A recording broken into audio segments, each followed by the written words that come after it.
मेरे को ये सस्पिशन है, I might be proven wrong, कि वो फाइनली एनआरसी करना चाहते हैं। कीजिए एनआरसी, मचाइए देश में बवाल, हवा मत खड़ा कीजिए, इसका कोई फर्क नहीं पड़ता, होने दीजिए एनआरसी। मैं फिर से तेलंगाना गवर्नमेंट से बोल रहा हूं कि आप इशू करो परमानेंट रेजिडेंट सर्टिफिकेट, पैरामीटर्स बनाओ, आप फाइनल लिस्ट आने के बाद आप आके हमको अरे गलत हो गया, साजिश हो गई, ये सब बातें मत करो।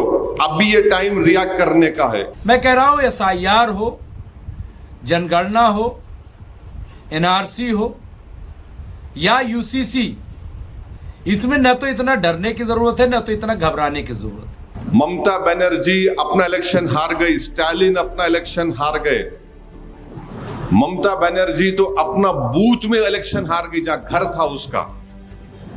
ये लोग समझ रहे नहीं, ये लोग कागजात अपने दुरुस्त करें, किसी तरह की लापरवाही न करें, इसमें कौन सी ऐसी बात है। अमित शाह होम मिनिस्टर अगर कोई मीटिंग करते तो याद रखिए वो कच्चा काम नहीं करता आदमी, वो खाली हवाई फायरिंग नहीं करता, कुछ ना कुछ बराबर वो एक प्रोग्राम बना के काम कर रहे हैं। दोस्तों, एनआरसी का जिन फिर से बाहर निकल आया। असदुद्दीन ओवैसी ने एनआरसी का जिक्र किया और ये कहा कि मोदी सरकार पूरे देश में एनआरसी ला रही है, एसआईआर के जरिए ला रही है, एसआईआर हो रहा है। मैं कह रहा हूं एसआईआर हो, जनगणना हो, एनआरसी हो या यूसीसी, इसमें न तो इतना डरने की जरूरत है, न तो इतना घबराने की जरूरत है। लेकिन सरकार से सवाल जरूर करना चाहिए और सवाल बड़े जेन्युइन है। पहली चीज तो मुझे ये लग रहा है कि अभी खुद सरकार अयोध्या के मामले में काफी फंसी हुई, जवाब नहीं देते बन रहा है। जिस तरह का घपला घोटाला हमने अयोध्या में देखा और एक के बाद एक पढ़ते खुल नहीं, तो उस पर जवाब नहीं बन रहा है कि आखिर इस पर क्या जवाब दिया जाए, कैसे जवाब दिया जाए, किसको जवाब दिया जाए।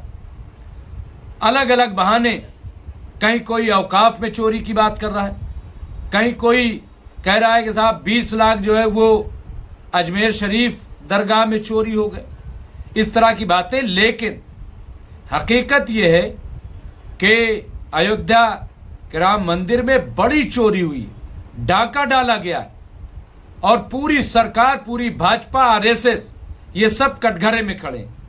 तो इसलिए अभी मैं समझता हूं कि इन चीजों पर बात होनी चाहिए। दूसरी, जब एनआरसी की बात हो तो सबसे पहले हमें आसाम पे गौर करना चाहिए और आसाम में देखना चाहिए कि आखिर वहां एनआरसी की क्या प्रक्रिया रही है।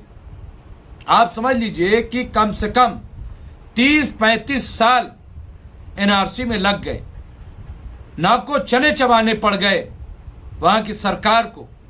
लेकिन हुआ क्या, एनआरसी में अब तक कितने लोग बाहर निकाले गए, कितने लोग बाहर भेजे गए?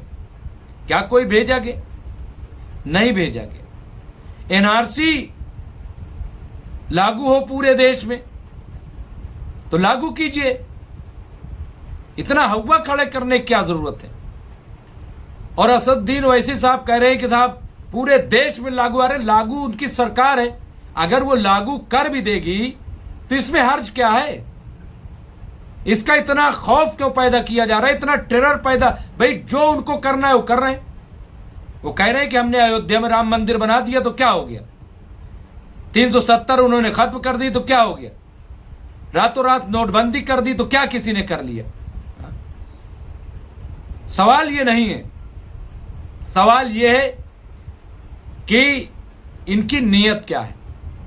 अभी एसआईआर चल रहा है तो एसआईआर हो, एसआईआर में ऐसा नहीं है कि सिर्फ जो मुस्लिम ही लाइन में लग रहे हैं, और अपने पेपर्स लोग तैयार करें, अपने पेपर्स लोग दें, कागजात अपने दुरुस्त करें, किसी तरह की लापरवाही न करें, इसमें कौन सी ऐसी बात है। तो एनआरसी अगर ला रही, जैसा कि असदुद्दीन ओवैसी और हम कह रहे हैं कि सरकार लाए ना, बताए ना, सरकार दबे पांव से ला रही है, पीछे पांव से ला रही है, हवा बना के ला रहे। भाई क्या है ये? मैं तो कई डिबेट में गया, मैंने सवाल किया, क्या आप एनआरसी की बात करते हो, सीए लेकर के आए थे, किस लिए लाए? तो कहा सीए नागरिकता देने के लिए लाए थे। मैंने कहा कितने लोगों को नागरिकता दी, अभी क्या प्रोसेस है, और नहीं दी तो क्यों कानून बनाया गया था? क्या इसका जवाब है सरकार के पास? जहां तक नागरिकता देने की बात है या बाहर लोगों को निकालने की बात है जो घुसपैठी हैं, ये नया नहीं है, इसके लिए कानून ऑलरेडी मौजूद है। जो प्रताड़ित लोग हैं, बाहर से आते हैं, उनको नागरिकता दी जाती है और एक रेजोल्यूशन पेश किया जाता है पार्लियामेंट में, और उसके तहत जो है वो नागरिकता दे दी जाती। पहले भी होता रहा है, न जाने कितने लोगों को इसी हिंदुस्तान में नागरिकता मिली है, पाकिस्तान के लोगों को भी और अफगानिस्तान के लोगों को भी, बांग्लादेश के लोगों को भी, ऐसा नहीं कि नहीं मिली। तो अब सीए ले आए भाई, क्यों अब तक आप ले आए? इतना उसका प्रोपगंडा किया गया, तहरीक भी चली, सब कुछ हुआ। सवाल यह है कि कितने लोगों को आपने नागरिकता दी? ये सही है कि सीए के थ्रू अभी आपने नहीं निकाला, इसमें दो राय नहीं, लेकिन आप बेवकूफ मत बनाइए। सीए किस लिए आया सबको पता है, सीए में मुसलमानों को क्यों छोड़ा गया सबको पता है, और ये कहां से बात आई? आसाम से आई, क्योंकि आसाम में जब 20 लाख लोग अपनी शहरियत साबित नहीं कर सके, तो उन 20 लाख लोगों में तकरीबन 12 लाख हिंदू निकले, 8 लाख मुस्लिम। अब सवाल यह था कि इन 12 लाख हिंदुओं को कहां भेजा जाए, क्या किया जाए? वहां एक अफरा तफरी का माहौल था। तभी वहां पे, मैं उस वक्त की बात बता रहा हूं, मैं 7 बार आसाम जा चुका हूं। मैं रश्मि आरा जब जेल में बंद थी, जिसने जेल में अपने बेटी को जन्म दिया, उसके भाई फोर्स में, इंडियन आर्मी में, उसके वालिद इंडियन आर्मी में, वो इंडियन, लेकिन रश्मि आरा जो बेटी थी, यानी भाई इंडियन और बहन बांग्लादेशी हो गई। जब मामला सुप्रीम कोर्ट में आया, जमीयत उलमा हिंद ने उस मुकदमे को लड़ा, तो यहां पे उसके हक में फैसला हुआ। अब आप देखिए, तो 12 लाख हंगामा मच गया।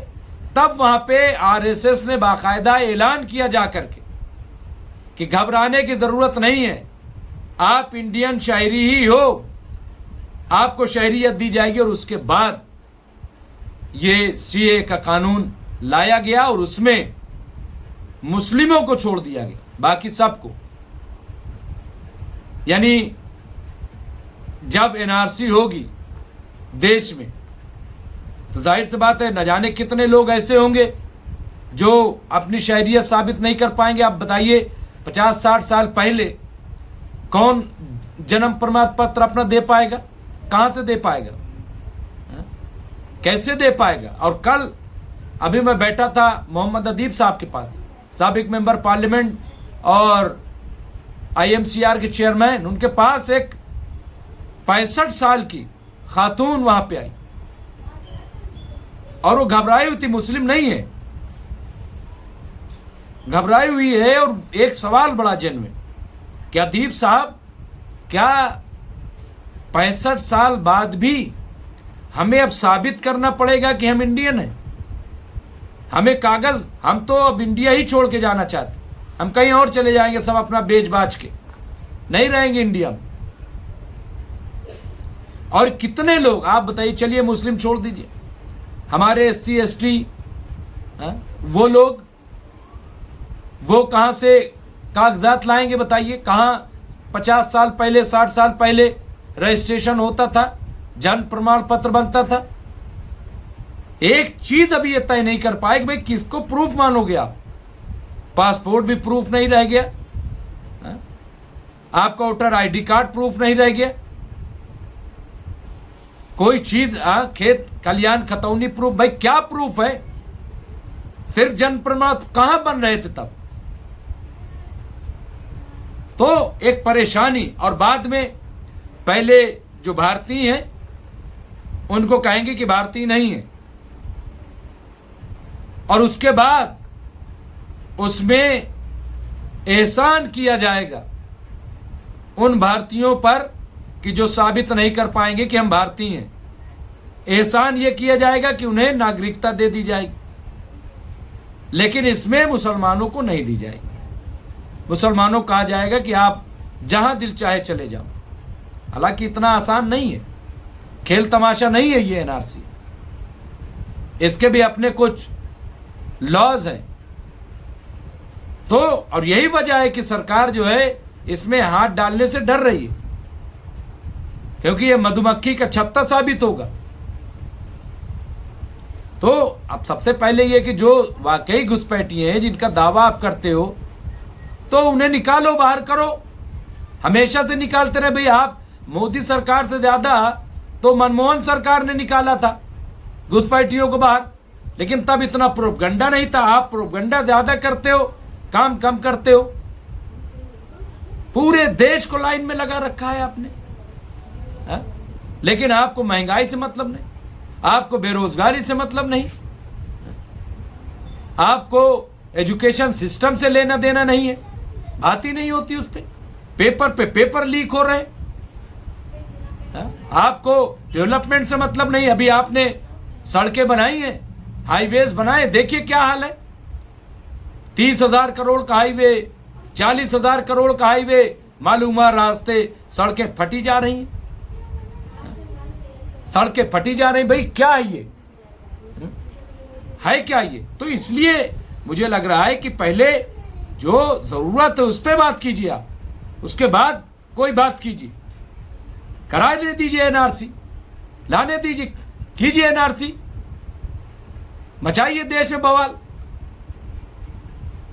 हवा मत खड़ा कीजिए, इसका कोई फर्क नहीं पड़ता। होने दीजिए एनआरसी, करने दीजिए सरकार को एनआरसी।